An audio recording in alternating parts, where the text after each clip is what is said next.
21শে জুলাইয়ের প্রস্তুতি সভা তৃণমূল যুব সংগঠনের।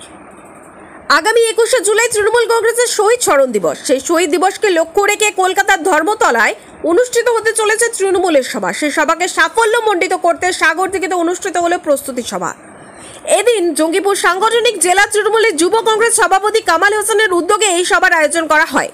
সাগরদিঘি তথা জঙ্গিপুর সাংগঠনিক জেলা তৃণমূলের কর্মীরা কিভাবে কলকাতার ধর্মতলা পৌঁছবেন তা নিয়ে বিস্তারিত আলোচনা হয়ে থাকে এই সভায়। বিশেষ করে যুব কর্মীরা যাতে বেশি বেশি করে কলকাতার ধর্মতলায় পৌঁছয় তার উপর জোর দেওয়া হয়। আজকে এই প্রস্তুতি সভায় উপস্থিত ছিলেন জঙ্গিপুর সাংগঠনিক জেলা তৃণমূলের যুব কংগ্রেসের সভাপতি কামাল হোসেন, জেলা তৃণমূল যুব কংগ্রেসের সাধারণ সম্পাদক আব্দুল হালিম, সাগরদিঘি পঞ্চায়েত সমিতির সভাপতি মসিউর রহমান, সাগরদিঘি ব্লক তৃণমূল কংগ্রেসের সহ সভাপতি কিসমত আলী, যুব নেতা তাহিদুল ইসলাম, তৌসিফ, সুগার আলী সহ অন্যান্য নেতৃত্বরা। অনুশ্রী মন্ডলের রিপোর্ট, মুর্শিদাবাদ অনলাইন টিভি।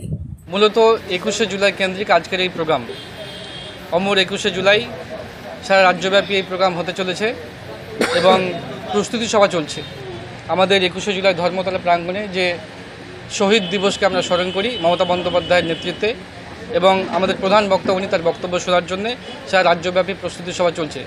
সেই অনুযায়ী আজকে সাগরদিঘি বিধানসভায় বিধায়ক বাইরন বিশ্বাসের নেতৃত্বে এবং সাগরদিঘি ব্লক তৃণমূল কংগ্রেসের একগুচ্ছ নেতৃত্ব তথা এখানে উপস্থিত রয়েছে আমাদের পঞ্চায়েত সমিতির সভাপতি মসুরদা, ব্লক তৃণমূল কংগ্রেসের সহসভাপতি আছে আমাদের কিসমতদা, আইএনটিসির সভাপতি সাদরুলদা আছে, কিষাণ সেলের সভাপতি মহিদা থেকে শুরু করে যুব নেতা, ছাত্র নেতা, এক কথায় সমস্ত পরিবার তৃণমূল কংগ্রেসের সাগরদিঘি বিধানসভায় এখানে উপস্থিত রয়েছে।